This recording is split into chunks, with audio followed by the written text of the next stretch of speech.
আজকের বিষয় রাগান্বিত অবস্থায় তালাক।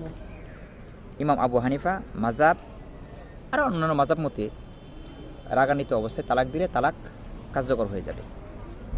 কিন্তু ইমাম ইবনে তাইমিয়া রাহিমাহুল্লাহ এবং ইবনে উসাইমিন, ইবনুল কাইয়িম জাওজি, তারপর ইবনে বাস আরও অন্যান্য উলামারা তারা বলেন, বেশিরভাগ উলামারে বলেন যে রাগান্বিত অবস্থায় তালাক দিলে তালাক হবে না।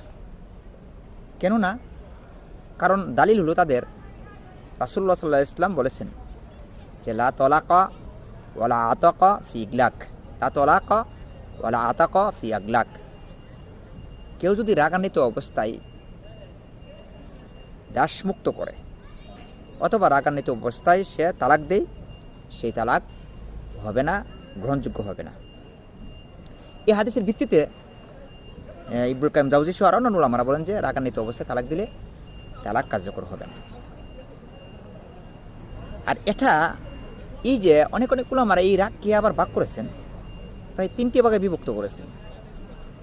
যেমন ইমাম ইবনে তাইমিয়া, ইবনুল কাইয়িম জাওজি, সম্ভবত ইবনুল কাইয়িম জাওজি ভাগ করেছেন এবং ইবনে উসাইমিন সহ ইবনে বাস আর অন্যান্য উলামারা বলেন যে রাগ হলো 3 প্রকার।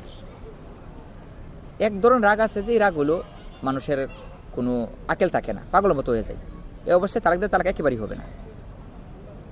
আর দ্বিতীয় প্রকার রাগ হলো সে রাগান্বিত হয়েছে অনেক, কিন্তু তার ইচ্ছা ছিল না তার স্ত্রীকে তালাক দেওয়ার জন্য, কিন্তু রাগে তাকে বাধ্য করেছে তালাক দিতে।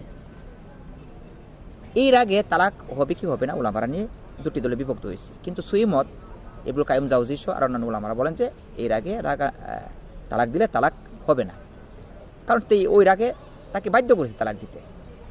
আরেক দল উলামারা বলছেন হয়ে যাবে, তবে সহিহ মত হবে না।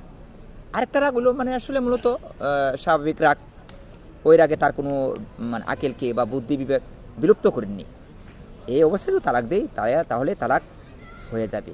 এই জন্য সহিহ মত হলো যে রাগান্বিত অবস্থায় তালাক দিলে তালাক হবে না। আল্লাহু আ'লাম।